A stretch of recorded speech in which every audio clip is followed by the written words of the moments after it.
Hi hello నమస్తే. మన 9 TV అందిస్తున్న గెస్ట్ ఆఫ్ ద వీక్ కార్యక్రమానికి స్వాగతం పలుకుతుంది మీ రమారెడ్డి. ఈ కార్యక్రమంలో ఒక ప్రత్యేకమైన వ్యక్తిని పరిచయం చేయబోతోంది మన 9 టీవీ. అతనెవరో కాదు, ప్రజల మన్ననలు అందుకున్న డాక్టర్ వేముల లోకేష్ గారు. వృత్తిరీత్యా ఆయన ఒక ఫిజియోథెరపిస్ట్. వైద్య సేవలు అందిస్తూ మరొక పక్క ప్రజలకు సేవలు చేయాలనే మంచి ఉద్దేశంతో రాజకీయంలోకి అడుగుపెట్టిన డాక్టర్ వేముల లోకేష్ గారి రాజకీయ ప్రస్థానం ఏంటి అనే వివరాలు ఆయన మాటలోనే అడిగి తెలుసుకుందాం. నమస్కారం లోకేష్ గారు. నమస్తే అండి. సార్, మీరు రాజకీయ ప్రస్థానం రాజకీయాల్లోకి అడుగు పెట్టారని తెలిసింది. దానికంటే ముందర మీ విద్యాభ్యాసం ఏంటి, మీరు మీ ప్రాంతం ఏంటి, వాటి గురించి మా ప్రేక్షకులకు చెప్తారా? నేను ఐ కంప్లీటెడ్ మై ఫిజియోథెరపిస్ట్ అండి. ఓకే. నేను ప్రజెంట్ ప్రాక్టీస్ చేస్తున్నాను. కాకపోతే ఇప్పుడు కొంచెం పార్టీ ప్రోగ్రామ్స్లో యాక్టివ్ ఉండడం వల్ల కొంచెం ఆన్ అండ్ ఆఫ్ అవుతుంది. నేను రామంతపూర్లో నివాసం ఉండే వ్యక్తిని. మా మదర్ది అంబర్పేట పక్కనే. మా ఫాదర్ మా మదర్ కోసం ఇక్కడే మదర్ సైడ్ షిఫ్ట్ అయిపోయి ఇక్కడనే ఉంటున్నాము. నా గురించి నా పర్సనల్ లైఫ్ అదండి. ఓకే. ఆల్రెడీ మీరు ఒక మంచి వృత్తిలోనే కొనసాగుతున్నారు, వైద్య వృత్తిలో యాజ్ ఎ ఫిజియోథెరపిస్ట్ గా. అక్కడే మీకు చాలా టైం పడుతుంది ప్రజలకి మీ సర్వీసెస్ అందజేయడంలో. మరి అది కంటిన్యూ అవ్వకుండా రాజకీయాల్లో అడుగు పెట్టాల్సిన అవసరం ఏమొచ్చింది? దాని వెనక కారణాలేంటి? నేను ఐఎమ్ ద ఫస్ట్ కిడ్ అండి. నేను మొత్తం మా మదర్ వాళ్ళ ఇంట్లో, మా అమ్మమ్మ వాళ్ళ ఇంట్లో పెరిగిన వ్యక్తిని. కొంచెం నా పైన నేషనలిస్ట్ సిద్ధాంతాలు, కాస్త దేశం పట్ల ప్రేమగా పెరిగినటువంటి కుటుంబం మాది. మా మామ వాళ్ళతో బయటికి తిరగడము, అక్కడ మా అమ్మమ్మ ఇల్లు ప్రెమిసెస్లో అంబర్పేటలో బాగా తిరగడం వల్ల కాస్త ఆర్ఎస్ఎస్లో యాక్టివ్గా వెళ్ళడం, శాఖకి వెళ్ళడం. అంటే ఇప్పుడు మనం స్కూల్కి ఎలా అయితే వెళ్తామో అలా ఆర్ఎస్ఎస్ సంబంధించింది శాఖ అనేసి అంటారు. అక్కడ వెళ్ళడం, అక్కడ నేర్చుకోవడం, శ్లోకాలు నేర్చుకోవడం, పార్టిసిపేట్ చేయడం. అది నాకు చిన్నప్పటి నుంచే కాస్త ఎందుకో నాకు పర్సనల్గా లీడర్షిప్ క్వాలిటీస్ నాకు ఆ చిన్నప్పటి నుంచి ఆ భావంతో నేను పెరిగిన వ్యక్తిని. ఓకే. అంటే రాజకీయంగా వారసత్వ పరంగా వచ్చిందా మీకు రాజకీయంలోకి వెళ్ళాలనేది, లేకపోతే అంతగా ఇన్స్పైర్ చేసిన వ్యక్తులు ఎవరైనా ఉన్నారా రాజకీయాల్లో? లేదండి. నేను మా కుటుంబాల్లో ఎవరు కూడా రాజకీయంలో ఉన్న వ్యక్తులు లేరు. రాజకీయ బ్యాక్గ్రౌండ్ ఉన్న వ్యక్తిని నేను అసలు కాదు. నాకు దేశం సేవ చేయాలి, ఈ దేశమే మన కుటుంబం అని అనుకునే వ్యక్తిని నేను. అంటే నేను శాఖకి వెళ్ళడం వల్ల, ఆర్ఎస్ఎస్లో తిరగడం వల్ల కాస్త నేషనలిస్ట్ సిద్ధాంతాలు, అటువంటి భావజాలకు నేను ఎక్కువగా ఆకర్షితం అవ్వడం, వాటికి అట్రాక్ట్ అవ్వడం. సో ఈ దేశంని మించింది ఇంకేది లేదు. ఎందుకంటే నాకు చిన్నప్పటి నుంచి ఏమనిపించేది అంటే, ఈ ప్రపంచంలో భారతదేశం యొక్క దేశము అటువంటి దేశం ఎక్కడ కూడా అన్నటువంటి భావన కలిగిన వ్యక్తిని నేను.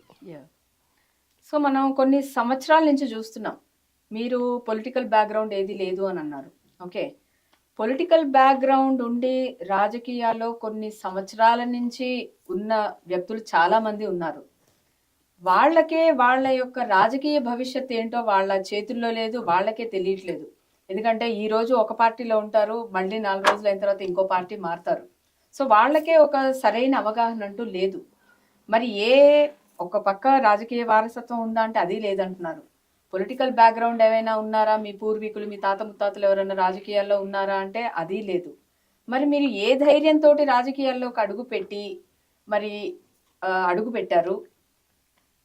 మీ రాజకీయ భవిష్యత్ ఎలా ఉండబోతుంది అనుకుంటున్నారు మీరు? అంటే ఏ బ్యాక్గ్రౌండ్ లేదు మీకు, ఎవరి సపోర్టు లేదు. ఆర్థిక పరంగా చూసుకున్నా కొంచెం మీరు అంతగా లేదనే మాకు ఉన్న సమాచారం, అవునా? పొలిటికల్ బ్యాక్గ్రౌండ్ అయితే అసలు లేదు.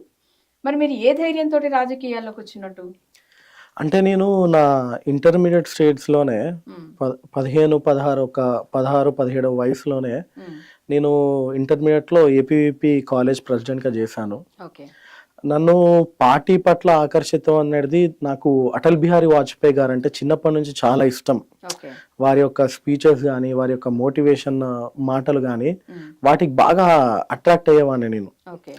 సో నేను కాలేజెస్లో ఉన్నప్పుడే మనము నాకు ఈ దేశం కన్నా మించింది ఇంకేది లేదు, భరతమాత కన్నా మించిన గొప్ప ఇంకా నాకు ఈ దేశంలో ఇటువంటి దేశంలో జన్మించడమే గర్వకారణం అన్న సిద్ధాంతంతో పెరిగిన వ్యక్తిని. దానివల్ల నేను రాజకీయాల్లోకి రావాలి, దేశం పట్ల ఏదైనా సేవ చేయాలన్న దృక్పథంతో వచ్చాను. అండ్ ఇంకొకటి, మా భారతీయ జనతా పార్టీలో ఇక్కడ డబ్బుతో పని ఉండదండి. అండ్ ఇక్కడ మనం ఏమీ మన పూర్వీకులు రాజకీయంలో ఉండాల్సిన అవసరం లేదు, మనకు డబ్బు ఉండాల్సిన అవసరం కూడా లేదు. ఎందుకంటే ఈరోజు మీకు తెలుసు, మన ప్రధానమంత్రి గారు ఛాయ్ అమ్ముకునే వ్యక్తి అక్కడి నుంచి ఈరోజు ప్రధానమంత్రిగా దేశాన్ని వెళ్తున్నారు. ఈరోజు గ్లోబల్లో నెంబర్ 1 ప్రైమ్ మినిస్టర్ గా అతను ఉన్నారంటే దాని కారణము, దానికి ఒక మూల్యము భారతీయ జనతా పార్టీ ఒక సిద్ధాంతం మాత్రమే. నేను దాదాపు నా 16 సంవత్సరాల నుంచి పార్టీలో పెరుగుకుంటూ వస్తున్నాను. ఆ విధంగా మా యొక్క పార్టీ యొక్క సిద్ధాంతాన్ని నమ్ముకుంటే ఆ జెండా కోసమే పనిచేయడం తప్ప మాకు ఇక్కడ బాసులు అంటే ఎవరు ఉండరు. అంటే మీ రోల్ మోడల్ అటల్ బిహారీ వాజ్పేయి గారు. దాని తర్వాత మళ్ళీ మోడీ గారి నాయకత్వం పైన మాకు ఆకర్షితులమై ఆ 2013 నుంచి పార్టీ కోసం చాలా గట్టిగా పనిచేయడం జరిగింది. ఆ రోజు నుంచే మేము కిషన్ రెడ్డి గారితో స్వయంగా వారి కోసం పనిచేస్తున్నాము. అక్కడి నుంచి మా పార్టీలో జాయిన్ అవ్వడం జరిగింది 2013 నుంచి బీజేపీలో. అక్కడి నుంచి నేను ఈ రోజు వరకు అదే సిద్ధాంతం కోసం, అదే జెండా కోసం పని చేసుకుంటూ వస్తున్నాను. ఓకే, ఇప్పుడు మీరు అన్నారు ఒక మంచి ఉద్దేశంతో మంచి చేయాలనే తపనతోటి రాజకీయాల్లోకి అడుగు పెట్టాము అని చెప్పారు మీరు. రాజకీయాల్లో అడుగు పెట్టిన ప్రతి ఒక్క నాయకుడు ఫస్ట్ ముందర చెప్పే మాటలే ఇవి, అవునా? అవి ఎంతవరకు ఎంతమంది నిలబెట్టుకుంటున్నారు అనేది మనం చూస్తూనే ఉన్నాం రోజు వార్తల్లో. స్టార్టింగ్లో అందరూ అలాగే చెప్తారు, మేము ప్రజల కోసమే పుట్టాము, వాళ్ళు మీ గురించే చేసాము, అవి ఇవన్నీ వాగ్దానాలు చేస్తారు, హామీలు ఇస్తారు. కానీ అవి ఎంతవరకు అమలు అవుతున్నాయి, ఎంతవరకు ఈ రాజకీయ నాయకులందరూ ప్రజలకి చేరువలో ఉన్నారు అనేది చూస్తే ఫలితం అనుకున్నంతగా లేదు. ఇప్పుడు ఎవరైతే అలా ఉంటున్నారో, ఎవరెవరి పేర్లు అనవసరం మనకి, కానీ జరిగే పరిస్థితి అయితే అదే జరుగుతున్న పరిణామాలు అన్ని చూస్తున్నాం మనం. ఇప్పుడు మీరు అన్న ఈ మాటలు రేపటి రోజున మీరు కూడా ఆ మిగతా వాళ్ళలాగానే అవరు అనేది మాకేమన్నా నమ్మకం ఇవ్వగలుగుతారా మీరు? లేదు అంటే మీరు చూడొచ్చు, చెప్పేది ఒకటి చేసేది ఒకటి అంటారు చూడండి. అలా మీరు ఇప్పుడున్న మాట రేపు రాజకీయాల్లోకి ప్రవేశించిన తర్వాత అయిపోయింది, ఆల్రెడీ అరంగేట్రం చేశారు. ఇంకా రోజులు మారుతున్న కొద్దీ when the days are going on, my people's mentality change అయిపోతుంది. ఆ ప్రజలకి గుర్తుంటుందా, చాలా చెప్తాము, చేసినప్పుడు కదా అనే థాట్ లోకి వచ్చేస్తారు. మైండ్ అనేది ఆ థాట్ ప్రాసెస్ లోకి వెళ్ళిపోతుంది. మరి మీ విషయానికి వస్తే మీరు అలాంటి మాటకి కట్టుబడి ఉండే మనిషి అనుకోవచ్చా, లేదంటే చేంజ్ అయ్యే? ఈ రోజు మీరు చూడొచ్చు, మా పార్టీలో 2 ఎంపీలతో స్టార్ట్ అయిన పార్టీ ఈ రోజు దేశాన్ని వెళ్తున్నాం. అదే విధంగా మా పార్టీ నాయకులు అటల్ బిహారీ వాజ్పేయి గారు, వారి యొక్క కళ కాశ్మీర్ నుంచి కన్యాకుమారి వరకు రోడ్ ఉండాలి, దేశం మొత్తంలో ఏ వీధి అయినా సరే, ఎక్కడికి వెళ్ళినా సరే హైవే అంటూ ఉండాలి, రోడ్ అంటూ లేనిది ఒక మార్గం అంటూ ఉండద్దు అన్న ఆకాంక్షతోటి, ఆ విధంగా వారి యొక్క మాట కోసము ఈ రోజు మన మీరు నన్ను అడిగారు కదా మాట పైన ఉంటారా లేరా అనేది. అదే విధంగా మా పార్టీ ఈరోజు ఆయన లేకపోయినా సరే, స్వర్గస్థులైనా సరే, వారి మాట పైన ఈరోజు ప్రతి ఒక్క చోట మన నేషనల్ హైవేస్ చూడండి, ఇంతకు ముందుకు కాంగ్రెస్ గవర్నమెంట్ ఏలే ఒక్క రోజుల్లో 4 గంటలు 5 గంటలు పడే ప్రయాణము ఈ రోజు మనం 1.5 hours లో 2 గంటలు ప్రయాణిస్తున్నాం. అటువంటి పార్టీ భారతీయ జనతా పార్టీ. మీరు అదే విధంగా ఈ రోజు మా పార్టీ అధ్యక్షులు కిషన్ రెడ్డి గారు ఒకప్పుడు, అంటే ఆయన నా వయసులో కన్నా చిన్న ఉన్నప్పుడు కూడా పార్టీ కోసం పనిచేసుకుంటూ సైకిల్ పై పార్టీ ఆఫీస్ కి వెళ్ళి పార్టీ ఆఫీస్ లో మాత్రమే సేవ చేస్తూ పార్టీ కోసమే మాత్రం బతికే ఒక వ్యక్తి ఈరోజు కేంద్ర మంత్రి అయినాడు. మా పార్టీ నాయకుల పైన ఎవరు కూడా, అంటే భారతీయ జనతా పార్టీలో పుట్టిన వంటి వ్యక్తులు ఎవరైనా సరే ఈ ధర్మం కోసం, దేశం కోసమే బతకడం తప్ప వారికి ప్రజలపై ఈ రోజు ఇంకో మాట, రేపు ఇంకో మాట చెప్పే సిద్ధాంతాలు అనేది మాకు లేవు. సో మీరు మీ మాటకి కట్టుబడే ఉంటాము కట్టుబడి రాజకీయాల్లో ఉన్నన్ని రోజులు అంటారు. మా మాట కోసమనే కాదు, మేము బతికేది కూడా మాకేదో పదవులు కావాలి, మాకేదో అధికారం కావాలి అనేసి మేము ఈరోజు భారతీయ జనతా పార్టీలో పనిచేయట్లేము. మా దేశం మంచిగా ఉండాలి, మా దేశాన్ని గర్వించే స్థితిలో ఉండాలి, మా దేశం అంటే చాలా గొప్పది, భారతీయులు అంటే మంచి వాళ్ళు అనే చూపించే విధంగా ఈరోజు తీసుకుపోవడమే మా ఒక ఆకాంక్షం. ఈ ధర్మాన్ని కాపాడుకోవడం కోసమే ఈ పార్టీ అనేది ఉన్నది. అంతేగాని మేము ఎప్పుడు కూడా మా సెల్ఫ్ సాటిస్ఫాక్షన్స్ కోసమో మేము ఏదో కావాలని కోసమో ఎప్పుడు రాజకీయంగా వచ్చినటువంటి వ్యక్తులం కాదు. ఓకే, ఇప్పుడు సార్ రాజకీయ పరంగా చూస్తే 10 సంవత్సరాలు కంటిన్యూస్గా బీఆర్ఎస్ పాలన ఎలా ఉంది ప్రజలు చవి చూశారు. ఇప్పుడు కాంగ్రెస్ ప్రభుత్వం వచ్చింది అధికారంలోకి, అంటే కొద్దో గొప్ప ఎక్కడో ప్రజలు కొంచెం నిరుత్సాహానికి గురైతేనే ప్రభుత్వం అనేది చేంజ్ అవుతుంది. ఓకే, సో కాంగ్రెస్ ప్రభుత్వం ఫామ్ అయ్యి కూడా ఆల్మోస్ట్ ఒక 7-8 నెలలు అయిపోయింది. ఓకే, స్టార్టింగ్లో బాగానే ఉంది, మళ్ళీ ఇప్పుడు కూడా సంథింగ్ అక్కడ కూడా కాంట్రవర్సీస్ అని రేవంత్ రెడ్డిని విమర్శించడం అలాంటిది ఇలాంటిది జరుగుతుంది. రేపటి రోజున మళ్ళీ సాధారణ ఎన్నికల్లో అంతా దేవుడి దయ వల్ల బాగుండి బీజేపీ అటు సెంట్రల్లో ఇటు స్టేట్లో మీ పార్టీ అధికారంలోకి వస్తే మీరు చేయాలనుకుంటుంది ఏంటి? మీ ప్రత్యేకమైన మీ మేనిఫెస్టో ఏంటి? ఏమైనా ప్లాన్ చేసుకున్నారా ఇలా చెయ్యాలి? ఏదైనా ఒక గవర్నమెంట్ అయిపోయింది అని అంటే కంపేర్ చేసుకుంటారు, వాళ్ళు చేసిన తప్పులు మనం చేయకూడదు అని. అలాంటివి మీ మైండ్లో ఏమైనా ఉన్నాయా? మీరు ఈరోజు రేవంత్ రెడ్డి గారి ప్రభుత్వం చూడొచ్చండి, వారు చెప్పిన ఏ ఒక్క 6 హామీలో కూడా బస్సులు ఉన్నాయి కాబట్టి బస్సు టికెట్లు ఫ్రీ అనేసి మహిళలకు ఇచ్చారు, కానీ 6 పథకాల్లో ఏ పథకం ఇంతవరకు ఇంప్లిమెంటేషన్ చేసినటువంటి రోజు లేదు. ఈరోజు సంవత్సరం అవుతుంది, వారు 1 year అవుతుందని సెలబ్రేషన్లు చేస్తున్నారు, కానీ ప్రజలు మాత్రము అసలు ఇంతవరకు ఏ ముఖ్యమంత్రిని ఇంత ఘోరంగా తిట్టుకోరు. ఆ విధంగా ఈరోజు మన రాష్ట్ర సర్కార్ అనేది పనిచేస్తున్నది. ఎందుకంటే 200 యూనిట్లు ఉన్న వాళ్ళకి ఫ్రీ కరెంట్ ఇస్తున్నారు, ఎవరికి ఇవ్వలేదు. మహిళలకు తులం బంగారం ఇస్తున్నారు, అది ఎవరికి ఇవ్వలేదు. స్కూటీలు ఇస్తున్నారు, ఎవరికి ఇవ్వలేరు. నిరుద్యోగులకు నిరుద్యోగ వృద్ధి ఇస్తున్నారు, అది ఎవరికి ఇవ్వలేదు. రైతులకు నిన్నగాక మొన్న అది కూడా 50% ఆఫ్ రైతులకు రైతు రుణమాఫీ అనేది కాలేదు, రైతు బీమా అనేది రావట్లేదు.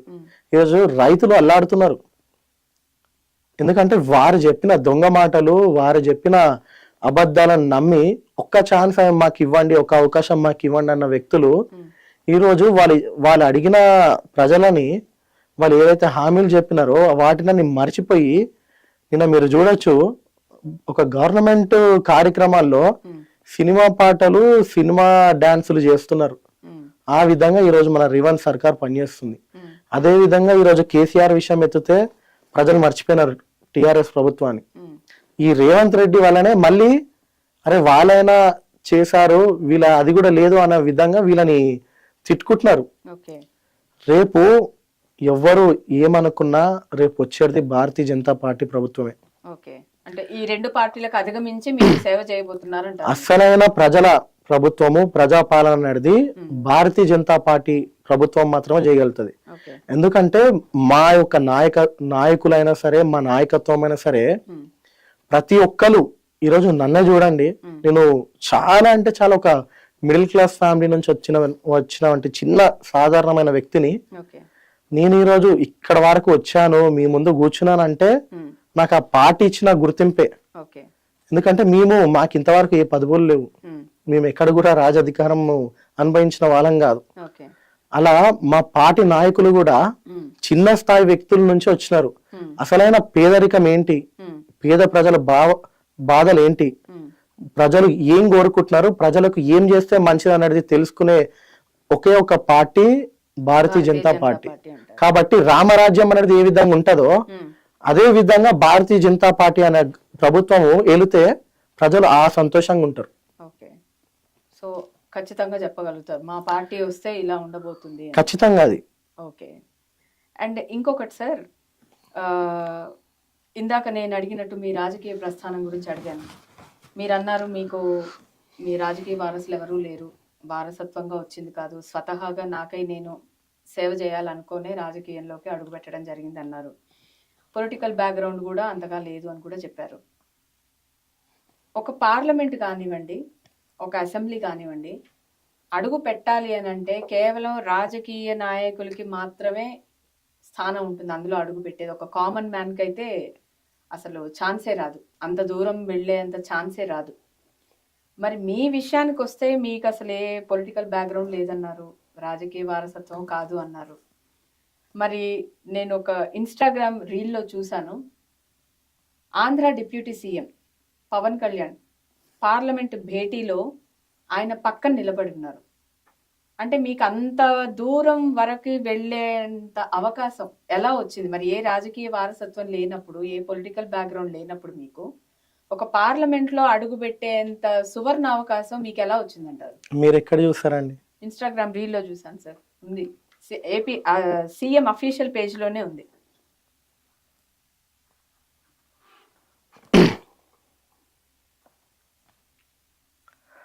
అది మీరే అంటారా లేకపోతే మార్ఫింగ్ చేశారు?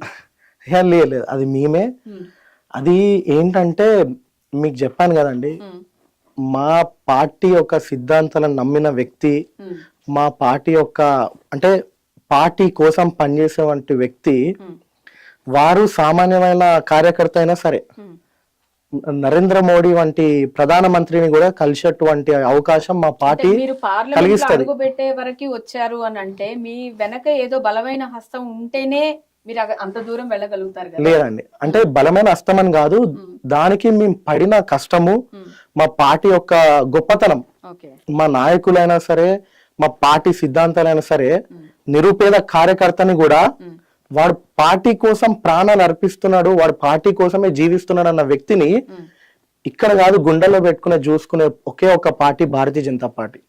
అదే పవన్ కళ్యాణ్ గారితో ఆ రోజు మాకు వేరే ఒక మినిస్టర్ గారితో మీటింగ్ సంబంధించిన ఉంటే, ఈ రోజు మన దేశం కోసం ధర్మ రక్షకుడిగా పోరాడతా, ఈ దేశమే గొప్పది, మన ధర్మాన్ని మించింది ఇంకేది లేదు, సనాతన ధర్మము వంటి ఇంకోటి లేదు అని చెప్పుకునే ఒక గొప్ప వ్యక్తి పవన్ కళ్యాణ్ గారు.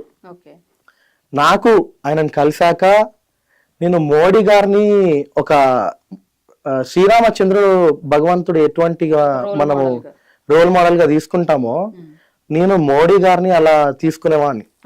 పవన్ కళ్యాణ్ గారిని కలిశాక నాకు ఆయన చుట్టూ ఉండే ఒక ఆరా పాజిటివ్నెస్ ఆ రోజు కనిపించింది.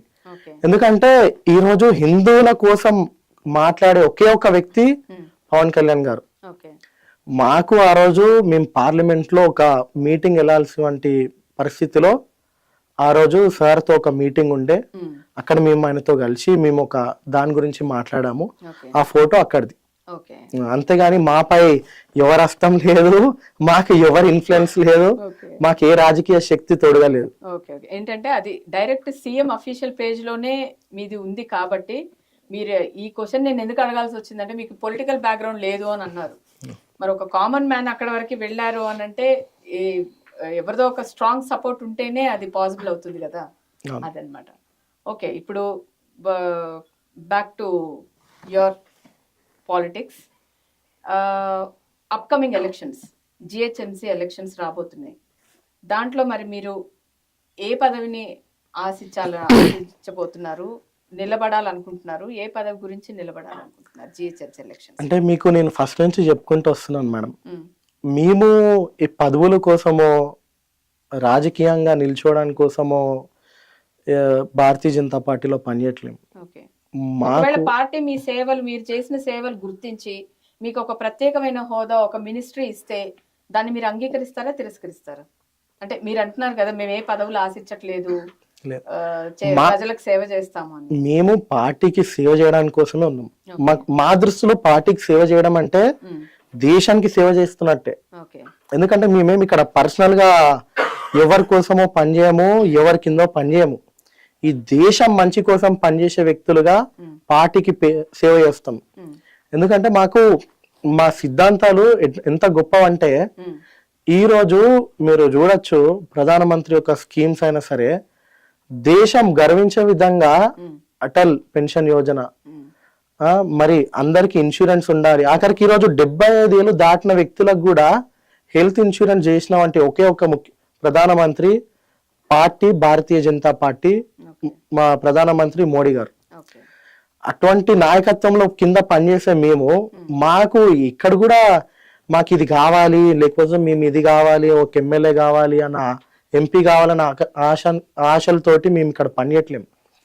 పార్టీ మమ్మల్ని గుర్తించి పార్టీ మాకు ఈ పని చేయండి, ఈరోజు నువ్వు ఇది చెయ్యి అని నాకు అప్పగిస్తే దానికోసం నేను ఎంతవరకైనా సరే పనిచేస్తా, నా శక్తి నుంచి నేను పోరాడతా. కానీ నేను ఏది కూడా ఆశించో లేకపోతే నాకు ఏదో కావాలని మాత్రం ఇక్కడ పార్టీలో పనిచేసే వ్యక్తిని కాను. ఓకే, ఇందాక మీరు అన్నట్టు కాంగ్రెస్ ప్రభుత్వం ఎన్నో హామీలు ఇచ్చింది. 6 హామీలలో ఏ ఒక్కటి కూడా ప్రజలకి ఫుల్ ఫ్లెడ్జ్డ్ గా చేరలేదు అని. ఇప్పుడు హామీ పథకాలంటే సార్, సరే వాళ్ళు అనౌన్స్ చేశారు మేము ఈ హామీలు ఇస్తాము ప్రజలకి అని. అది ఒక కుటుంబం కాదు కదా సార్. ఇప్పుడు ఒక కుటుంబంలో తీసుకుంటే ఇది నేను నీకు కొనిస్తాను అని అంటే అది కొనిచ్చే ఒక లిమిట్ ఉంటుంది కాబట్టి అది పాసిబుల్ అవుతుంది.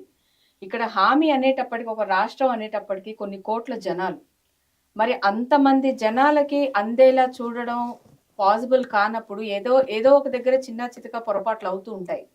మరి రేపు మీ పార్టీ అధికారంలోకి వస్తే అలాంటి పొరపాట్లు ఏమీ జరగకుండా ఉంటాయా? ఆ హామీ ఇవ్వగలుగుతారా మాకు? మీరు ఈరోజు ఈ ప్రశ్న నాకు చాలా నచ్చింది. ఎందుకంటే ఇప్పుడు మీరు ఏవైతే ఇవి ఫ్రీబీస్ అంటాం మనం, ఈ ఫ్రీబీస్ ఇచ్చే బదులు ప్రజలని వారిని సోమరిబోతులుగా తయారు చేయడం కంటే వారిలో ఏ విధంగా అయితే స్కిల్ ఉంటుందో, వారు ఏ పని పైన వారికి ఇప్పుడు ప్రతి ఒక్కరికి ఒక టాలెంట్ అనేది ఉంటది. అలానే ఈ రోజు యువతని మనం ఒక స్కిల్ డెవలప్మెంట్ విధంగా వాళ్ళని ఒక స్కిల్ ని రూపొందించి వారికి ఆ పని అప్పచెప్తే మనం ఈ ఫ్రీబీస్ ఇవ్వాల్సిన అవసరం లేదు. ఈ పథకాలు ఏవైతే ఉన్నాయో వారిని ఇంట్లో కూర్చొని నీకు ఆ స్కీమ్ ఇస్తాను, ఈ డబ్బులు ఇస్తాను అని వేసే బదులు వారికి ఒక స్కిల్ డెవలప్మెంట్ చేస్తూ వారికి ఒక పని చెప్పండి. అతను బతుకుతాడు, అతనితో పాటు నలుగురికి ఉద్యోగం వస్తుంది, నలుగురు జీవితం కూడా బాగుపడుతుంది కదండి. మా యొక్క గవర్నమెంట్ కూడా, వేరే రాష్ట్రాలు ఉన్న మా యొక్క గవర్నమెంట్లు కూడా ఈరోజు ప్రజల కోసం మాత్రమే పనిచేసే గవర్నమెంట్లు. మేము ప్రజలను సోమరిబోతుగా తయారు చేయాలని మాత్రం అస్సలు అనుకోవట్లేము. ఎందుకంటే అంత ఈరోజు యువశక్తి అనేది ఉండే ఒక దేశము భారత్ ఒక్కటి మాత్రమే. మన ఇండియా ఒక్కటే కంప్లీట్ గా యూత్ ఎక్కువ పాపులేషన్ ఉన్న ఒక కంట్రీ ఇండియా ఒక్కటే ఉంది. ఇలాంటి ఒక దేశాన్ని వాళ్ళ యొక్క శక్తిని మనము గుర్తించి వారికి ఏ విధంగా వాళ్ళ జీవితాన్ని రూపొందిస్తాము, వారి జీవితాన్ని పైకి తీసుకెళ్తామో ఆ విధంగా ఆలోచించే ప్రభుత్వము మనకు కావాలి. ఈరోజు యువతకైనా సరే ప్రజలకైనా సరే వారు కోరుకునేది ఒకటే, మా జీవితాలు సంతోషంగా బతుకుతే చాలు. అంతేగాని మీరు వాళ్ళని అబద్ధాలు చెప్పి, మీ జూటా మాటలు చెప్పి ఇన్ని పథకాలు అమలు చేస్తా అనేసి 6 పథకాలు ఇచ్చారు. మీరు ఇంతవరకు ఏ ఒక్క పథకం కూడా ఈరోజు సంవత్సరం నుంచి అమలు చేయడం కాదుగా, కనీసం దానిపై మాట్లాడమంటే కూడా మాట్లాడట్లేరు. అంత ఘోరమైన పరిస్థితిలో ఈరోజు రాష్ట్ర ప్రభుత్వము పనిచేస్తున్నది. సరే సార్, ఒక వైపు చూస్తే ఈ 6 హామీ పథకాలు ఏవైతే కాంగ్రెస్ ప్రభుత్వం అనౌన్స్ చేసిందో అవి అందరి ప్రజలకు అందేలా చూస్తారు. సో అందుతాయి, ఇదవుతాయి, ఎక్కడో ఒక దగ్గర మళ్ళీ డౌన్ అయిపోతారు, ఇదైపోతుంది, మళ్ళీ ఎలక్షన్స్ వస్తాయి, ప్రభుత్వం మారచ్చు మారకపోవచ్చు. ఒకవేళ మారి మీ పార్టీ గనక వస్తే ఇన్ని రోజులు ఈ పథకాలకి అలవాటు పడ్డ ప్రజలు ఎవరైతే ఉన్నారో రేపు మీరు వచ్చిన తర్వాత మరి ఆ పథకాలు కంటిన్యూ చేస్తారా, వాటిని ఆపేస్తారా? కంటిన్యూ చేసడం అంటే ప్రజలకు ఏవైతే అవసరమో, ఇప్పుడు రైతు బంధు ఉండండి, నిజంగా రైతులకు అది అవసరం. కానీ ఏ విధంగా అవసరమో, చిన్న స్థాయి రైతులు ఉంటారు, ఈ 5 ఎకరాలు లోపున్న రైతులు, 10 ఎకరాల లోపున్న రైతులు, వాళ్ళు నిజంగా పేద రైతులు. ఎందుకంటే 5 ఎకరాలు 10 ఎకరాలు ఉన్న వాడికి ఏం ఉండదు, పెద్ద రాబడి ఉండదు, పెద్ద ఇన్కమ్ ఉండదు. కానీ ఈ 10 ఎకరాలు దాటిన వాళ్ళకు కేసీఆర్ గారు మొన్న మల్లారెడ్డి గారికి 600 ఎకరాలకు రైతు బంధు ఇచ్చారు. అంటే ఉన్న 10 సంవత్సరాలు వారు ఎన్ని పైసలు తిన్నారు? ఈ సొమ్మంతా ఎవరిది? ప్రజలదే కదా. మరి ఇంత అన్యాయంగా నువ్వు లీగల్ గా డబ్బును పంచుతున్నావు నీ ఓట్ల కోసం. ఈ విధంగా పంచకుండా నువ్వు ప్రజలకు ఏం కావాలో అది ఆలోచించి వాళ్ళ బాగు కోసం ఉపయోగం చేస్తే ఈరోజు మన హైదరాబాద్ సిటీ ఉంది. 10 సంవత్సరాలు ఏళ్ళ టిఆర్ఎస్ గవర్నమెంట్ మూసిని సర్ఫేసి నేను నీళ్ళు తాగుతాను, కొబ్బరి నీళ్ళు తయారు చేస్తా అన్నాడు. అది ఆయన మరి ఎప్పుడు గుర్తొస్తుందో ఆయనకి, ఆయన ఎప్పుడు తాగుతాడో మేము కూడా ఆకర్షించాం. అదే విధంగా రేవంత్ రెడ్డి గారు మొన్న మూసి సుందరీకరణాన్ని స్టార్ట్ చేస్తారు. ఇప్పుడు ఈయనకు కూడా ఎప్పుడో తీసుకొచ్చిన యాక్ట్ నిరుపేద ప్రజలపై వాళ్ళ గవర్నమెంట్ యొక్క పెత్తనం చూపిస్తున్నారు. ఇప్పుడు వాళ్ళ అన్నదమ్ములైన ఓవైసీ గారు ఉన్నారు, మరి వాళ్ళ కాలేజ్ అంత పెద్దది ఉంది, చెరువులోనే కట్టినారు. అది ఏకంగా ఆక్రమించేసినారు చెరువులోనే. దాన్ని కూల్చేయడానికి దమ్ముండదు. పాపం వాళ్ళు చిన్న పాటి ఆటో నడుపుకునే వ్యక్తి, చిన్న కిరాణా కొట్టు పెట్టుకునే వ్యక్తి, అటువంటి కుటుంబాలను నువ్వు రాత్రికి వచ్చి వాళ్ళ ఇల్లును గులగొడితే వాడు ఏ విధంగా బతుకుతారండి? కాబట్టి ఏ గవర్నమెంట్ అయినా సరే, ఎందుకంటే ఇప్పుడు మనం ప్రజలకు ఏది అవసరం పడుతుంది, ప్రజలు ఏ విధంగా మనం చేసే ఒక ప్లాన్ ని వాళ్ళ నెక్స్ట్ జనరేషన్ కి ఉపయోగపడుతుందో ఆ విధంగా ఆలోచించాలి. ఇప్పుడు ఏ రాజకీయ నాయకుడు వచ్చి ఏది చేసినా చెయ్యబోయినా కూడా ఎక్స్క్లూజివ్ గా ప్రజల మంచి ఉద్దేశించి మైండ్ లో పెట్టుకునే చేస్తారా? దాని వెనక మళ్ళీ ఏమైనా రాజకీయ లబ్ధి ఉందంటారా? అది నేను చెప్పలేనండి. ఎందుకంటే పూర్తిగా దిగిన తర్వాత చెప్పగలుగుతా. పూర్తిగా దిగడం అంటే ఇప్పుడు మనము రాజకీయం అనేది ఒక చదరంగం. ఇక్కడ నాయకులు మంచి చేయాలని అనుకున్నా సరే పక్కనున్న వ్యవస్థ అనేది అనుకూలించదు. ఒకవేళ పక్కనున్న వ్యవస్థ అనుకూలించినా సరే రాజకీయ నాయకుడు ఈ యొక్క తను ఏ విధంగా ప్రజల కోసం అయితే వచ్చిండో దానికోసమే పనిచేయాలనే ఆలోచన అతనికి ఉండాలి. అది కాలం నిర్ణయిస్తుంది, కానీ నేను ఎవరిని చెప్పడానికి. ఓకే, ఇప్పుడు రాజకీయాల్లోకి వస్తే ప్రస్తుతం జరుగుతున్న హాట్ టాపిక్ హైడ్రా, దాని గురించి మీ స్పందన ఏంటి చెప్పండి. ఇది హైడ్రా అనేది పెద్ద సినిమా అయిపోయిందండి. ఈ రోజు ఏదో కోర్టు నోటీస్ వల్ల వాళ్ళ డిమాన్స్ట్రేషన్ ఆపారు. మొన్నటి వరకు భారతీయ జనతా పార్టీ మా యొక్క నాయకులు ఈటల రాజేందర్ గాని కిషన్ రెడ్డి గారు గాని నానా తిప్పలు, ఆఖరికి మేము మూసి దగ్గర మా నాయకులు 10 గంటలు నిద్ర కూడా చేశారు. ఎందుకంటే ప్రజలు అల్లాకల్లోలంగా వ్యవస్థలో బతుకుతున్నారు. ఈరోజు ఎప్పుడు ఇల్లు పోతుందా, ఏ నైట్ ఏమవుతుందా అన్న బాధలో, అన్న దుఃఖంలో తిండి కూడా తినట్లేరు. ఈ హైడ్రా వీళ్ళ వల్ల ఒక మహిళ కుక్కట్పల్లికి సంబంధించిన ఒక మహిళ ఉరేసుకొని చనిపోయింది. ఎందుకంటే వాళ్ళ కూతురికి ఇచ్చిన కట్నము ఆ ఇల్లుని గవర్నమెంట్ కూల్చేస్తుందన్న నోటీస్ ఇచ్చిన భయానికి అల్లుడు వచ్చి అడిగితే నేను ఏ విధంగా ముఖం పెట్టుకోవాలి అన్న భయానికి నైట్కి నైట్ ఆమె ఉరేసుకొని చనిపోయింది, సమాధానం చెప్పలేక భయంతో.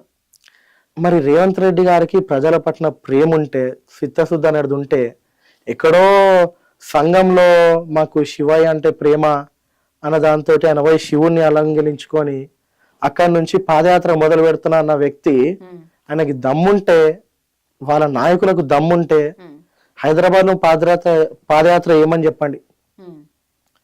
ఈరోజు ప్రజలు ఇక్కడ ఏడ్చుకుంటూ తిండి లేక తిప్పలు లేక ప్రజలు బాధపడుతుంది ఎక్కడ అంటే హైదరాబాద్ లో. మీరు చైతన్యపురి చూడండి, మా రామంతపూర్ లో చూడండి, సగంకి సగం రామంతపూర్ పోతుంది ఈరోజు. ఇప్పుడు వాడు కష్టం పడో తిప్పలు పడో అప్పో గిప్పో తెచ్చుకొని ఇల్లు కట్టుకుంటే నువ్వు రాత్రికి వచ్చి ఇల్లు కూల్చేస్తే ఇక్కడ పోయి బతుకుతాడు. నీకు నిజంగా ప్రేమ ఉంటే నువ్వు, ఎందుకంటే ఇప్పుడు అవి 70 లక్షలు కూల్చే విలువ చేసే ఒక ఇల్లు నువ్వు వచ్చి రాత్రి కూల్చేస్తే వాడు ఏమైపోవాలండి? నిజంగా ప్రజల పైన ప్రేమ ఉంటే ఒక ముఖ్యమంత్రిగా నువ్వు ప్రజలను పిలిచి ఇదే ఏవైతే వ్యవస్థ వీళ్ళకి ఇక్కడ ఉందో ఆ వ్యవస్థ వాళ్ళకి బయట ఇవ్వు, ప్రజలని దగ్గర చేర్చుకోండి. ఆ విధంగా మన చేతుల్లో గవర్నమెంట్ ఉంది, మాకు అధికారం ఉంది, మేము ఏమైనా చేయగలుగుతామంటే ప్రజలను చూసుకుంటుండరు. రేపు రోజు జిహెచ్ఎంసీ ఎలక్షన్స్ ఉన్నాయి, నెక్స్ట్ సర్పంచ్ ఎలక్షన్స్ ఉన్నాయి, మిమ్మల్ని ఉంచుతారా ప్రజలు? అప్పుడు కూడా వాళ్ళు కూడా ఏ విధంగా మీకు బుద్ధి చెప్పారో అదే విధంగా బుద్ధి చెప్తారు. ఇందాక మీరు అన్నారు ఏ ప్రభుత్వం వచ్చినా ఏదో ఒక హామీలు ఇచ్చి ప్రజల్ని సోమరిపోతులు చేస్తుంది అని అన్నారు. ఓకే, రేపు మీ ప్రభుత్వమే అధికారంలోకి వస్తే అలాంటి హామీలు ఏవైనా ఇవ్వదలుచుకుంటే, ఒకవేళ మీ సర్కారు అంగీకరించి ఇస్తే, మరి అప్పుడు మీరు సోమరిపోతులు చేసినట్టు అవుతుందా కాదా? లేదు, నేను అందుకే మీకు ఎగ్జాంపుల్ కూడా చెప్పాను. మా భారతీయ జనతా పార్టీ ఒక ప్రభుత్వము ఇక్కడ లేకపోవచ్చు, పక్కన మహారాష్ట్రలో వచ్చింది, మధ్యప్రదేశ్ లో ఉంది, జార్ఖండ్ లో ఉంది, గుజరాత్ లో ఉంది. సరే అన్నొద్దులేండి, మీరు గుజరాత్ లో చూడండి, గత 15-20 సంవత్సరాలుగా మేమే వెళ్తున్నాం అక్కడ. అక్కడ ప్రజలు ఇప్పటికి కూడా మహిళలు సబర్మతి నది పక్కన రాత్రి 3-4 గంటలకు బిజినెస్ చేస్తారు. అంటే వాళ్ళు ఐస్ క్రీమ్ అమ్మడం కానీ, ఏదైనా స్నాక్స్ ఐటమ్ కానీ, అలాగే పబ్లిక్ కూడా ప్రశాంతంగా ఆ రోడ్ లో నడుచుకుంటూ వెళ్తారు. ఒక ఇంట్లో నుంచి ఏదో కాసేపు బయట స్పెండ్ చేద్దామని. ఎందుకు? మా ప్రభుత్వము, మా పార్టీ ప్రజల కోసం మాత్రం తప్ప మా సెల్ఫ్ సాటిస్ఫాక్షన్స్ కోసం కష్టపడేటువంటి పార్టీ కాదు. మొత్తానికి మీరు రాజకీయ అరంగేట్రం చేసేసారు. రేపటి రోజున మీరు రాజకీయాల్లో విపరీతమైన బిజీ అయిపోయి ఆ ప్రజలకి ఏదో ఒక రూపంలో మీరు సేవ చేయాలనుకుంటున్నారు, చేద్దామనే ఉద్దేశంతో వచ్చారు. ఈ రాజకీయ మూసలో పడిపోయి మీ ఒరిజినల్ వృత్తి ఏదైతే ఉందో, డాక్టర్ వైద్య వృత్తి, దాన్ని మరి కొనసాగిస్తారా? కంప్లీట్ గా మీ జీవితాన్ని కంప్లీట్ గా రాజకీయానికి అంకితం చేస్తారా? అంటే కొనసాగించడం ఏదైనా సేవే కదా అని చెప్పేసి ఇటే మొగ్గు చూపుతారా? ఇప్పుడు నా శక్తి ఏదైతే ఉందో, నేను ఏమనుకున్నానంటే అండి, మీరు నన్ను అడిగారు మీకు వంశపరంగా ఎటువంటి సపోర్ట్ లేదు, ఆర్థిక పరంగా ఏ విధంగా మీకు సపోర్ట్ లేదని. ఇప్పుడు తండ్రులు తాతలు రాజకీయంగా నాయకులు అయితేనే వాళ్ళు రాజకీయ బాటలో ఉండాల. అదే విధంగా మనకు డబ్బు ఉంటే తప్పించి మనము రాజకీయంగా రాణించలేమా? మనకున్నటువంటి గొప్ప రాజ్యాంగం, అంబేద్కర్ గారు రాసినటువంటి, అది ఇచ్చినటువంటి గొప్ప, మన భారతదేశానికి గొప్పది ఏముందంటే, ఇక్కడ మన రాజ్యాంగం, ఇక్కడ ఎవరైనా రావచ్చు, ఎవరైనా బతకచ్చు. మనము ఇప్పుడు నేనే కాకుండా ఎవరైనా సరే ఎక్కడైనా పోటీ చేయొచ్చు, ఎక్కడి నుంచి అయినా సరే నిల్చోవచ్చు. అట్లా నా యొక్క ఆలోచన ఏంటంటే, నేను ఒక చిన్న స్థాయి కుటుంబం నుంచి వచ్చిన వ్యక్తిని, నేను చదువుకున్నా, నాకు ఈ దేశం కోసం నేను ఉన్నన్ని రోజులు కొద్దో గొప్ప సేవ చేయాలి, అది నాతో ఎంతైతే అంత అన్న ఆలోచనతోటి నేను రాజకీయంగా ఇక్కడ వరకు వచ్చా. దేవుడు, నా పార్టీ నన్ను అనుకూలిస్తే, రేపటి రోజు నాకు ఏదైనా ఇస్తే, అది ఈ రోజు నేను ఏదైతే చేస్తున్నానో ఇంకా గొప్ప సేవలు చేయొచ్చు. లేకపోయినా సరే నాకున్న సర్కిల్ అయినా, నాకున్న ఫ్రెండ్స్ అయినా, ఆ విధంగా నేను చేసుకుంటూ వెళ్తున్నాను. కాకపోతే ఏంటి, మనము ఒక కామన్ మ్యాన్ నుంచి వచ్చినాం. మనకి ఎక్కడ కూడా ఇప్పుడు మనకు కరప్షన్ చేయాలనో, లేకపోతే ఒకరిని ముంచాలనో అట్లాంటి ఆలోచన ఉండదు. ఎందుకంటే అసలైన బాధలేందో మాకు తెలుసు. సార్, ఎవరు ముంచాలని ముంచరు, తీసుకోవాలని తీసుకోరు, బట్ సిచ్యుయేషన్ డిమాండ్స్ అంటారు చూడండి. అట్లాంటి ఒక పరిస్థితి మీ దగ్గరకు వస్తే చేయకుండా ఉండగలుగుతారా? భారతీయ జనతా పార్టీలో పుట్టిన ఏ ఒక్క వ్యక్తి అయినా సరే అండి, ఇప్పటి వరకు మీరు చూడండి, 10 ఏళ్ల నుంచి మా ప్రభుత్వము కేంద్రంలో ఉంది. సింగిల్ కరప్షన్, నో కరప్షన్, ఇప్పటి వరకు ఉన్న ఒకే ఒక పార్టీ భారతీయ జనతా పార్టీ. అదే మీరు కాంగ్రెస్ లో చూడండి, మీ వేలు సరిపోవు స్కామ్లు చెప్పాలంటే. 2G స్కామ్ నుంచి మొదలు పెడితే ఆ లాస్ట్ యానిమల్ బోర్డులో కూడా స్కామే ఉంటుంది వాళ్ళ దాంట్లో. మేము ఆ విధంగా పెరగలేదు. మేము అందుకే నేను ఒకటే చెప్పాలనుకుంటున్నా, ఏంటంటే ఈ దేశము ఎప్పుడైతే యువతరము, ఒక సామాన్య మధ్యతరగతి కుటుంబాల నుంచి వచ్చే పేద వ్యక్తి ఎవడైతే ఉంటాడో, వాడు మాత్రమే దేశం కోసం పనిచేస్తాడు, వాడు మాత్రమే దేశం కోసం ఆలోచిస్తాడు. కాబట్టి మనలాంటి వాళ్ళు రాజకీయంలో ఉండాలి. అంతేగాని ఒక ఉన్న స్థాయి నుంచి వచ్చిన వ్యక్తికి ఏముంటదండి? Is already kid with rich spoon, golden spoon. అతనికి ఏం ఉండదు కదా, కష్టం అంటే ఏందో తెలియదు కదా. ఓకే లోకేష్ గారు, ఇప్పుడు భారతీయ జనతా పార్టీ మీరు అన్నట్టుగా అది ప్రజలకి మంచి చేయడానికి ఉద్భవించిన పార్టీ అని అంటున్నారు. బట్ కాంగ్రెస్ నాయకులు, బీఆర్ఎస్ నాయకుల వాదన కానివ్వండి, వాళ్ళు ఆలోచించే విధానం కానివ్వండి, కంప్లీట్ డిఫరెంట్గా ఉంది. ఎలా అంటే భారతీయ జనతా పార్టీ ఏంటంటే మతం గురించి రెచ్చగొట్టే పార్టీ, ప్రజల మధ్య చిచ్చు పెట్టే పార్టీ అని అంటున్నారు. అది దానిపై మీ సమాధానం ఏంటి? మేడం, ఇప్పుడు మనల్ని 2000 సంవత్సరాలు ఏలిన వాళ్ళు ఎవరు? 1000 సంవత్సరాలు ఏలిన వాళ్ళు ఎవరు? ఓకే. ఈరోజు మీరు కాశీకి వెళ్ళారా మేడం? కాశీకి వెళ్తే మీరు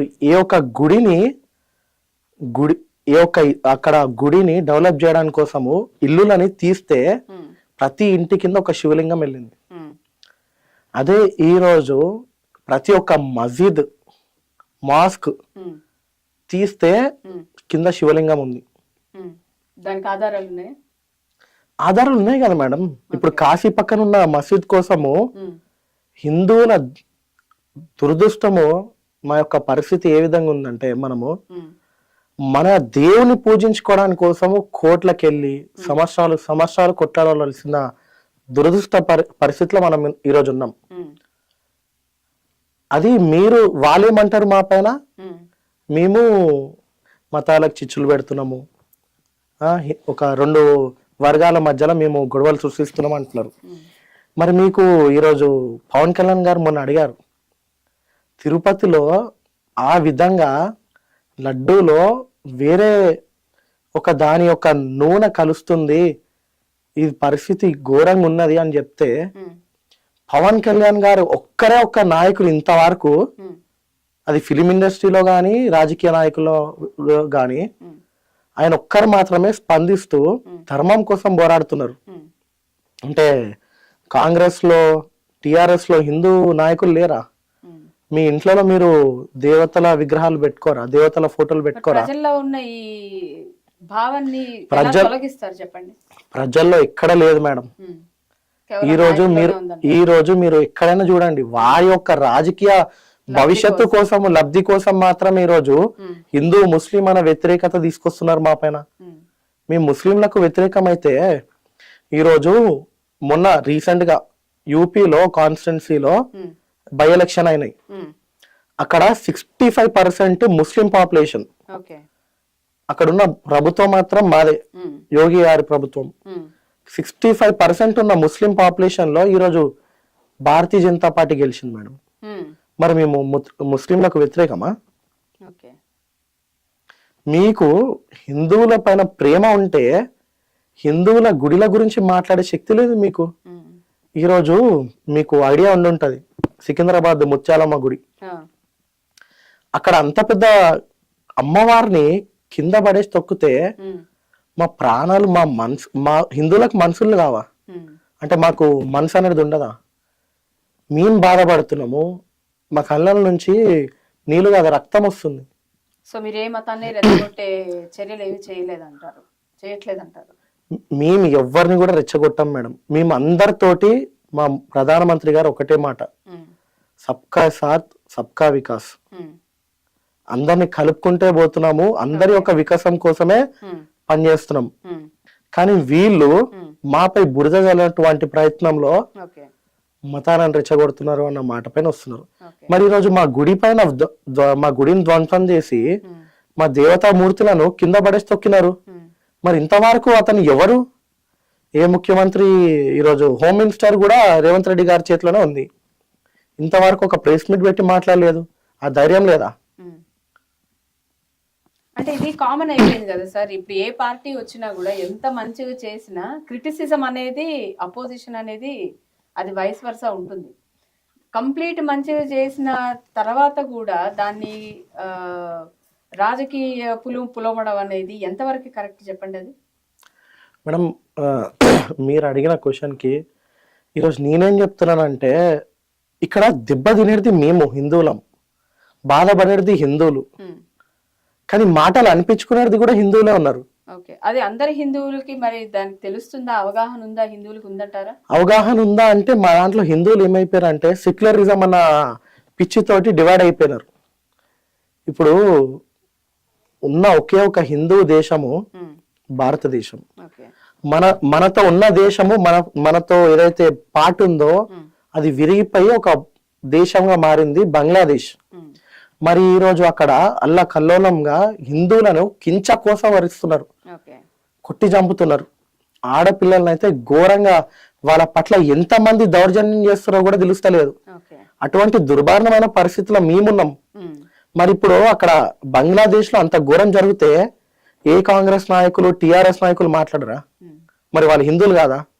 వాళ్ళు ఎందుకు బొట్లు పెట్టుకుంటున్నారు? మరి మనలో మనకు ఐక్యత లేకపోవడం దీనికి కారణం అంతే కదా. మరి ఇప్పుడు భారతీయ జనతా పార్టీ ఒక్కటే హిందువుల గురించి మాట్లాడుతుంది కాబట్టి వాళ్ళు అట్లా మాట్లాడుతున్నారు. అంటే మరి మేము మాట్లాడకపోతే ఇంకోరు మాట్లాడతారు మేడం. ఇప్పుడు ఉన్నదే ఒక దేశం భారతదేశం, హిందువుల కోసం ఉన్నటువంటి దేశం భారతదేశం. ఇంకా ఈ దేశం కూడా మమ్మల్ని బతకనియకపోతే మేము ఎక్కడికి వెళ్ళాలి? సార్, లాస్ట్ లో ఒక చిన్న క్వశ్చన్ అవర్ చెప్పండి. భారతీయ జనతా పార్టీలో పెద్ద పెద్ద రాజకీయ నాయకులు ఉన్నారు. వాళ్ళల్లో కొన్ని పేర్లు, కొంతమంది వ్యక్తుల గురించి అడుగుతాను, అడగండి. ఒక 1 word ఆన్సర్ ఇవ్వండి మీ అభిప్రాయం ప్రకారం. నరేంద్ర మోడీ గురించి ఏం చెప్తారు? నరేంద్ర మోడీ గారు అంటే మాకు దేవాంశ సంబూతులు. ఓకే. మేము మరో రాముడిగా, మా రాముడిని ప్రతిష్ఠించిన మరో రాముడిగా నేను పోల్చుకుంటాను. ఓకే. అమిత్ షా? అమిత్ షా గారు మా ఫైటర్. ఓకే. అరవింద్ గారు? అరవింద్ గారు రాష్ట్రం కోసం అదొక ఫైర్. ఇంకా ఓకే. కిషన్ రెడ్డి? కిషన్ రెడ్డి గారు చాలా సౌమ్యులు. ఓకే. బండి సంజయ్ గారు? బండి సంజయ్ గారు ఇంకా అదొక AK-47. అంతేనా? ఈటెల రాజేందర్? ఈటెల రాజేందర్ గారు అసలైన నాయకులు. అంటే ఒక లీడర్ అనే వ్యక్తి ఈటెల రాజేంద్ర గారు. వాళ్ళు చూడడానికి చాలా అంటే చాలా సౌమ్యులు. ఎలా అంటే ఒక ఇన్నోసెన్స్ అట్లా ఉంటారు, కానీ అసలైన లీడర్ అనే వ్యక్తి మాత్రం ఈటెల రాజేంద్ర గారు. ఓకే. ఇప్పుడు వీళ్ళ గురించి ఇంత గొప్పగా చెప్పారు కదా, ఒక్క మాటలో ఒక భారతీయ జనతా పార్టీ రాజకీయ వారసుడిగా వీళ్ళల్లో మీరు ఏ ఏ క్వాలిటీస్ పుణికిపుచ్చుకుంటారు, అంటే ఫాలో అవుతారు? ఒక మోడీని తీసుకుంటే ఆయనలో ఏ క్వాలిటీ ఫాలో అవుతారు మీరు? మోడీ గారిని తీసుకుంటే వారు 20 సంవత్సరాలు ఢిల్లీలోని పార్టీ ఆఫీస్కే జీవితం అంకితం చేసినారు. అది అయిపోయిన తర్వాతనే ఈరోజు ఒక రాష్ట్రానికి సీఎం గానో దేశానికి ప్రధానమంత్రిగానే కనిపించినారు. అంటే మనం ఆయన నుంచి ఏం నేర్చుకోవాలంటే మనిషికి ఓపిక అనేది ఉండాలి. అమిత్ షా గారు దగ్గర అదొక చాణక్యం. ఇంకా ఏ నాయకులు? బండి సంజయ్ గారి దగ్గర అక్కడ మనం పోల్చుకోలేమండి. ఎందుకంటే ఆయన యొక్క ఫైటర్, ఆ ఫైట్ అనేది అది ఆయనకు మాత్రమే సొంతం అవుతుంది. కిషన్ రెడ్డి గారిది వారి యొక్క ఆలోచన విధానం అనేది చాలా గొప్పది. ఈరోజు ఆయన కూడా చాలా చిన్న స్థాయి నుంచి వచ్చిన వ్యక్తి ఏ విధంగా ఈరోజు ఒక కేంద్ర మంత్రి అయినో దాన్ని మనము తీసుకొని వారి యొక్క ఆలోచనని ఫాలో చేస్తే అదే గొప్పతనానికి మనం వెళ్తామన్న ఆలోచన నాకు ఉంటది. ఈటెల రాజేందర్ గారు మీకు తెలుసు, కేసీఆర్ ఈటెల రాజేందర్ గారిని ఓడగొట్టడం కోసమే దళిత బంధు అనే స్కీమ్ తీసుకొచ్చి ఒక్క ఇంటికి 10 లక్షలు కాదండి, ఒక్క ఇంట్లో 3కి 4కి ఇచ్చాడు. అంటే ఇంటికి 30 లక్షలు లీగల్గా ఇచ్చినా సరే ఈటెల రాజేందర్ గారిని ఓడగొట్టలేకపోయారు. అటువంటి గొప్ప నాయకుడు ఈటెల రాజేందర్ గారు. అదే విధంగా ఈరోజు 2 చోట్ల మొన్న ఎలక్షన్స్ లో 2 చోట్ల ఓడిపోయినా మా పార్టీ గుర్తించి ఆయనకి మల్కాజ్గిరి ఎంపీ టికెట్ ఇచ్చింది. భారీ మెజారిటీతో బీజేపీలో గెలిచిన ఒకే ఒక్క ఎంపీ మా ఈటెల రాజేందర్ గారు. వారి యొక్క నాయకత్వము, వారి యొక్క ప్రేమ, కార్యకర్తలతో ఉండే విధానము అది ఎవరికి దక్కదు. ఇంకా అది నాకు వారిని చూస్తే ఆ ప్రేమ ఏదైతే వారు కార్యకర్తలతో పంచుకుంటారో, కష్టము సుఖము ప్రతి ఒక్కటి, అది నాకు వారి నుంచి నేర్చుకోవాలని అనిపిస్తుంది. అవన్నీ మీకు మీరు విజయవంతం కావాలని, ఒక రాజకీయ నాయకుడిగా భారతీయ జనతా పార్టీలోనే అంచెలంచెలుగా ఎదగాలని మనస్ఫూర్తిగా మన 9 టీవీ ఆశిస్తూ, ఆ రాముడి యొక్క ఆశీస్సులు మీపై సదా ఉండాలని కోరుకుంటూ సెలవు తీసుకుంటున్నాను. థ్యాంక్ యూ అండి.